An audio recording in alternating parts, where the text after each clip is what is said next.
Friend আর বসের বন্ধু line মারতেছে, ব্যাপারটা জানাইতে হবে বসকে। তুমি কসম দিলে তাই তোমাকে বলি। তোমাকে আমি বলেছিলাম না যে আমি তোমার কাছে যা চাইবো তুমি তাই দিবে? তুমিও বলেছিলে তুমি দিবে। আজকে সেই দিন, আজকের এই দিনে আমার চাওয়া কি জানো? আমাকে ভালো না বেসে আমার বন্ধুকে তুমি ভালোবাসো।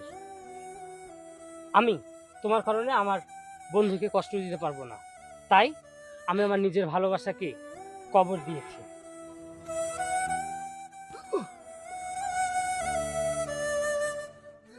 আশিক, কাজটা তো একদম ভালো হচ্ছে না। না বস, আসলে এই কাজটা ঠিক হচ্ছে না, এর একটা ব্যবস্থা নিতেই হবে। ব্যবস্থা মানে এই মুহূর্তে ব্যবস্থা নেবো, চল। না না না, তুমি এটা করতে পারো না, তুমি এটা করতে পারো না আমার সাথে, পারো না।